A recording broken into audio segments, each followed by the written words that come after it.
सभी को वंदन। आज हम लोग शिक्षक दिवस के रूप में एक आयोजन कर रहे हैं और आयोजन में सभी लोग बड़ी उल्लास के साथ उपस्थित हैं, लेकिन कुछ विडंबना है और आतुरता है, क्योंकि बहुत बोलने का समय नहीं है। इच्छा तो अभी बहुत विषयों पर बोलने की थी हमारी, लेकिन उल्टा कर दिया आप लोग। हम ये बताए भी नहीं थे कैसे करना है, पहले ये कर लिए होते, बाद में वो ढका रहता तो आतुरता कम होती। थोड़ा सा कम ही बोलना पड़ेगा। विषय बहुत गंभीर है और सबके तरफ से देखिए, आप लोग जो भी कर रहे हैं सबके पीछे एक ही कार्य है कि आप लोगों को आशीष मिले। शिक्षक दिवस मनाने के बाद शिक्षक लोग आपको ऐसी भावना से ओतप्रोत करें कि आपके अंदर सर्वांगीण विकास हो और आप अपने उज्जवल भविष्य की ओर बढ़ें। तो आज हम लोग शिक्षक दिवस मना रहे हैं। जब हमारे देश के राष्ट्रपति अथवा उपराष्ट्रपति यह घोषणा किए होंगे या उनके उपलक्ष्य में जब भी घोषणा, हमको ज्यादा इतिहास नहीं पता है, घोषणा हुई होगी कि शिक्षक दिवस के रूप में उनका जन्मदिन मनाया जाएगा, तो शायद उस समय केक नहीं रहा होगा।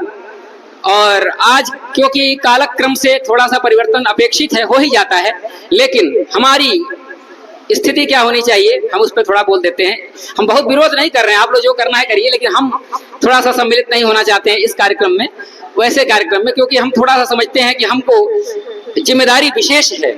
सबकी जिम्मेदारी है अपने अपने स्तर से, लेकिन हमारी जिम्मेदारी विशेष है, क्योंकि जिसको लोग भूल गए हैं, जिसको लोग उपेक्षा करते हैं, उसको पढ़ाना और उसको बढ़ाना हमारा परम कर्तव्य है। तो हमारे परम कर्तव्य में हमारी संस्कृति सबसे महत्वपूर्ण है। बड़े बड़े महापुरुष एक दो ही बात कह के गए हैं। क्या बात है? तो भारतस्य प्रतिष्ठे द्वय संस्कृतम और संस्कृतिस्तथा। भारत की प्रतिष्ठा बस दो ही चीज में है। क्या है? तो भारत की संस्कृति अलौकिक है। इस संस्कृतियों को मिलाकर तब भारत बनता है, भारतवर्ष बनता है। ये यहाँ की खूबसूरती है, इसकी महानता है, न कि अन्य किसी कारण से। और दूसरा, संस्कृत में जो जो बातें लिख के चले गए लोग, उन्हीं बातों को आज हम अलग अलग ढंग से प्रस्तुत कर रहे हैं। आज भी वैज्ञानिक कुछ शोध करते हैं तो उनको अगर अपने बात को प्रमाणित करवाना होता है तो वो कहते हैं कि वेदों में ऐसा लिखा है। तो वेदों में क्या लिखा है? तो वेदों में जो उचित है, जो संस्कृति संगत है, वो लिखा है। हम कितना भी आधुनिक बन जाएं, लेकिन अपनी माता को, अपने पिता को, अपने पड़ोसी से ज्यादा उपेक्षा कर सकते हैं? माने माता पिता हमारे नीचे हो जाएंगे और पड़ोसी आगे हो जाएगा, ऐसा होगा? नहीं होगा, क्योंकि ये हमारे संस्कृति में बस गया है। उसी तरह हमारे संस्कृति में जो जो चीज बसा है उसको थोड़ा सा जागृत रखना चाहिए। कम से कम जिसको इस बात का बोध है उसको तो जागृत रखना ही चाहिए। तो हमको थोड़ा सा इस बात का बोध विशेष रूप से लगता है कि हम ही अगर इन सब बातों में ज्यादा आगे आगे करेंगे तो हमारे पीछे वाले लोग कहेंगे अच्छा आप भी बड़ा कहते थे। इसीलिए हम फोटो इत्यादि में सम्मिलित नहीं होना चाहते हैं, यही हमारी मजबूरी है। क्योंकि हमारे कहने से, हमारे निवेदन से हमको लगता है सैकड़ों छात्र, सैकड़ों हमारे घर के बच्चे जो कि आधुनिकता से ओतप्रोत हैं, आधुनिकता उनके ऊपर इतनी हावी है कि आप लोग बहुत पीछे हैं उनसे, फिर भी केक से थोड़ा वर्जना करते हैं, केक से दूरी बना के रखते हैं। क्योंकि हमारे यहाँ अनेक मिष्ठान हैं, वो ठीक है, आपकी जैसी धारणा है, केक काट रहे हैं, लेकिन हमको लगता है केक काटना, सब कुछ करना, सब एक तरफ है। हमको जो हमारे आचार्य जी कह के गए कि सर्वपल्ली राधा कृष्णन, जिसको चाहते थे, जो चाहते थे, जैसा भविष्य चाहते थे, जैसा बच्चों को चाहते थे वैसा बच्चे हों, यही हमारी असली सफलता है, यही हमारा असली उनको योग सबसे बड़ा पुरस्कार है। हमारे शिक्षक, हमारे अध्यापक, हमारे गुरु, हमारे जो भी यहाँ उपस्थित हैं, उन सब का अलग अलग योगदान है। तीन शब्द हमारे बीच में बार बार आते हैं। क्या क्या? शिक्षक, गुरु और अध्यापक। और एक नया शब्द जो जुड़ गया हमारे ऊपर, हावी हो गया है, जिसका नाम है टीचर। ठीक है, हम लोग भारत में रहते हैं, हमारी भावना यह है, 2-4 मिनट और चलेगा ना? हम लोग भारतवर्ष में रहते हैं। भारतवर्ष में करते क्या है? जब हमारे पास हम कल भी बोले थे, जब हमारे पास कहीं जाने का अवसर आता है तो हम लोग जो कपड़ा रोज पहनते हैं उससे थोड़ा बढ़िया वाला पहनते हैं। जब हमको कहीं बोलना होता है तो जो हम लोग रोज बोलते हैं उससे थोड़ा बढ़िया बोलते हैं कि नहीं? हम लोग रोज हम घर में भोजपुरी में बतियावे नहीं सन, लेकिन जब बोले का होला कहीं तो हिंदी में, ठीक है ना? क्यों? क्योंकि भोजपुरी से थोड़ा श्रेष्ठ क्या है? हिंदी। लेकिन जब हमको और आगे कहीं बढ़ना होता है तो हम लोग कहाँ चले जाते हैं? अंग्रेजी में। माने भोजपुरी से आगे बढ़े हिंदी में। हिंदी के बाद क्या संस्कृत आता है कि अंग्रेजी? क्योंकि हिंदी का जन्म संस्कृत से है, न कि इंग्लिश से। लेकिन हम बार बार कहते हैं कि संस्कृत पढ़ना जरूरी है और इंग्लिश पढ़ना मजबूरी है। इंग्लिश तो पढ़ना ही है, हम ये नहीं कभी कहते हैं कि इंग्लिश मत पढ़ो। इंग्लिश तो उतना ही ध्यान दो जितना संस्कृत में दे रहे हो सकता है कुछ ज्यादा ही देना पड़े, क्योंकि हमारी मातृभाषा नहीं है और भाषा से मिलता जुलता विषय भी नहीं है। लेकिन कम से कम माता पिता को छोड़ के पड़ोसी को आगे कर दें, माता पिता का सम्मान कम कर दें और पड़ोसी का सम्मान ज्यादा करने लगे, ये हमको बहुत शोभायमान नहीं दिखता है। तो शिक्षक दिवस ऊपर लिखाना चाहिए था और नीचे शिक्षक दिवस जो भी हो, आप पहले हिंदी न ले, मतलब संस्कृत की पुत्री है ऐसा लोग मानते हैं, तो संस्कृत तक रखिए, हिंदी तक रखिए, बाद में इंग्लिश तो हमारी मजबूरी है, हर जगह इंग्लिश नहीं पढ़ेंगे तो हर जगह कार्य नहीं बनने वाला है। लेकिन माता पिता और गुरु का जो स्थान है वो संस्कृत ही ले सकता है। तो हमको लगता है एक सीढ़ी ऊपर बढ़ने के पीछे माने चक्कर में हम लोग एक सीढ़ी पीछे हो जाते हैं। हम लोग रोज बतियाते हैं और जैसे ही कोई जन्मदिन आता है, माने जन्मदिन को छोटा समझते हैं कि जन्मदिन कहेंगे तो बेइज्जती हो जाएगी, हैप्पी बर्थडे कहते हैं। क्यों? क्योंकि हम लोग सोचते हैं कि हिंदी से ज्यादा ऊंचा इंग्लिश है। अरे भैया, अपने घर में तो संस्कृत बोल लीजिए, अपने घर में हिंदी बोल लीजिए, हिंदी भी चलेगा। लेकिन कोई बाहर जगह कोई बाहरी लोग है जिसको आपको बताना चाहते हैं कि हाँ हमको भी इंग्लिश आती है, वहां पे बोलिए। इंग्लिश उस जगह पर मजबूरी है, लेकिन हमारे घर में इंग्लिश अगर घुस जाए तो आज हम लोग कोई इस तरह बैठ नहीं पाएंगे।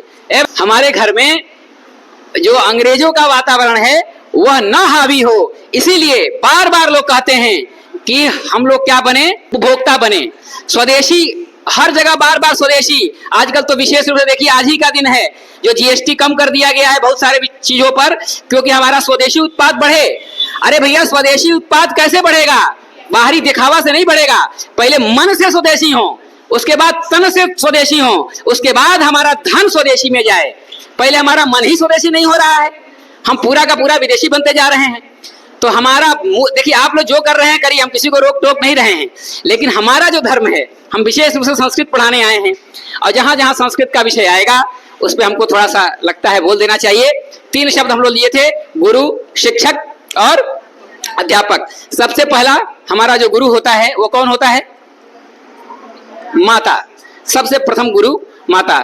लेकिन माता आपको बहुत सारी विषयों का ज्ञान दे सकती है, लेकिन कुछ औपचारिक विषय होते हैं जिन विषयों का ज्ञान हम लोग औपचारिक व्यवस्था में बैठ के ही ले सकते हैं, जिसको हम लोग विद्यालय कहते हैं। इन विद्यालयों में हम लोग पढ़ने आते हैं, वहां पे पढ़ाने वाले जो लोग होते हैं वो क्या कौन होते हैं? शिक्षक होते हैं। शिक्षक होते हैं, अध्यापक होते हैं, कुछ लोग गुरु कहते हैं, कुछ लोग टीचर कहते हैं। लेकिन तीनों की और चारों की भूमिका बहुत अलग अलग है। इन चारों पर थोड़ा विचार किया जाए तो 1 घंटा और लग जाएगा, इसीलिए ज्यादा विचार कर नहीं पाएंगे हम। एक शब्द को आप अगर उसी शब्द में समझना चाहेंगे तो उस भाषा को थोड़ा सीखना पड़ेगा, नहीं तो उसका अनुवाद तो हो ही सकता है। पत्नी, पति का अनुवाद वाइफ और हस्बैंड, तो ये हो सकता है, लेकिन जब उसको जानना चाहेंगे इंग्लिश वाले को तो उसमें बहुत अंतर आ जाएगा। वही हाल है गुरु में, अध्यापक में, शिक्षक में और टीचर में। सामान्यतः हम लोग एक समझते हैं, लेकिन अगर आप गहन चिंतन करेंगे तो गहन चिंतन में आपको सब में अंतर आएगा। अब गहन चिंतन करेंगे कैसे? तो गहन चिंतन करने का सबसे बढ़िया अगर कोई उपाय बताया है और जिस रास्ते पर जो चला है उसी का नाम है डॉक्टर सर्वपल्ली राधाकृष्णन। क्यों? क्योंकि डॉक्टर सर्वपल्ली राधाकृष्णन पहले विज्ञान के विद्यार्थी थे, लेकिन कुछ ऐसी घटना घटी, उसको बहुत विस्तार में नहीं कहना है, कि वो विज्ञान छोड़ दिए और पढ़ने लगे क्या? दर्शन। दर्शन के विद्यार्थी हो गए। दर्शन मतलब जानते हैं आप लोग थोड़ा बड़े क्लास में जाने वाले हैं। दर्शन मतलब क्या होता है? फिलोसफी। अनुवाद तो कुछ भी कर सकते हैं, लेकिन दर्शन का मुख्य चीज क्या होता, अर्थ क्या होता है? आप लोग कहते हैं ना हम जा रहे हैं, कहाँ जा रहे हैं? मंदिर में दर्शन करने, तो वो भी दर्शन ही है और यह भी दर्शन ही है। लेकिन दर्शन में क्या दर्शन, किसका दर्शन, क्यों दर्शन, किस चीज का दर्शन, इस पर अगर हम चिंतन करने लगेंगे तो फिर एक विषय को पढ़ना पड़ेगा, उसी का नाम है दर्शन। मतलब हम कौन हैं, हमारा अस्तित्व क्या है, हमको करना क्या है, हमारा जन्म क्यों हुआ है, ये हवा क्या है, धरती क्या है, आकाश क्या है, इसका सृजन क्यों हुआ, किसके लिए हुआ, इन सब तमाम गहन विषयों को जानने के लिए हमको दर्शन पढ़ना पड़ता है। और डॉक्टर सर आज जो सबके दिमाग में, सबके मस्तिष्क में बैठकर और सम्मान पा रहे हैं, कारण उसका मुख्य कारण यही है कि वो दर्शन पढ़े। तो दर्शन का मुख्य का जो जड़ है वह भी संस्कृत में ही है। वैसे तो हर देश का अलग अलग दर्शन है, फिलॉसफी है, लेकिन जब तक कोई संस्कृत का दर्शन नहीं पढ़ता है तब वो अधूरा ही रह जाता है। चाहे कोई भी हो, अरस्तु हो, प्लेटो हो, कोई भी हो, दुनिया के कोई भी दार्शनिक हो, उनको अंतिम में भारतीय दर्शन पढ़ना पड़ता है। और भारतीय, देखिए हम लोग थोड़ा सा गहन विचार की तरफ घुस गए हैं और हमको लगता है कि इतना गहन विचार अभी करने का मौका है नहीं, इसीलिए हमारा यही कहना है गुरु के लिए। हाँ, गुरु के लिए एक वाक्य है कि विजयम इच्छेत पुत्रात् शिष्यात् पराजयम।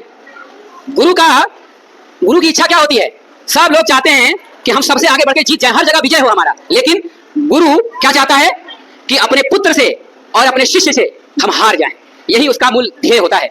अगर जहां पे हम हैं, अगर वहां से आप एक सीढ़ी आगे नहीं बढ़ सके तो समझिए हमारा पढ़ाना थोड़ा सा कम रह गया। तो हम जहां हैं वहां से थोड़ा आप आगे बढ़ें, आप शिखर को प्राप्त करें, हम आपको कह के यह गौरव महसूस करें कि हमारा जो शिष्य है वो इस पद पर है, उसी में हमारा सबसे बड़ा महत्वपूर्ण कार्य समझा जाएगा। अन्यथा हम अपने दायित्व से थोड़ा पीछे हो जाएंगे। अनेक विषय हैं, हमको लगता है अभी समय नहीं है, यही कहते इतना कह दिए हम, तो हम लोग फिर इस विषय में थोड़ा कभी जरूरत पड़ेगा तो चर्चा करेंगे। लेकिन हम लोग जब भी इस कार्यक्रम को करें तो इस कार्यक्रम को पहले कर लें और वो कार्यक्रम बाद में करें। और हर बार थोड़ा थोड़ा विषय कहा जाएगा तो कुछ विषय हमारे ध्यान में, हमारे मन मस्तिष्क में बैठेगा और हम अपने परम कर्तव्य का बोध कर पाएंगे। और जो राष्ट्रीयता और स्वदेशीपन का जो वातावरण बन रहा है उसमें हम लोग खाली ऊपर ऊपर बात कर पा रहे हैं। अगर उसको गहराई से बात करना होगा तो गहराई से चिंतन करना पड़ेगा। गहराई से चिंतन तभी होगा जब आप डॉक्टर सर्वपल्ली राधाकृष्णन के पद चिन्हों पर चलेंगे। और इन्हीं का आज जन्मोत्सव मन रहा है, तो हम लोग लगता है कि हम लोग उसी के पद चिन्हों पर चलेंगे और यही विराम करते हैं।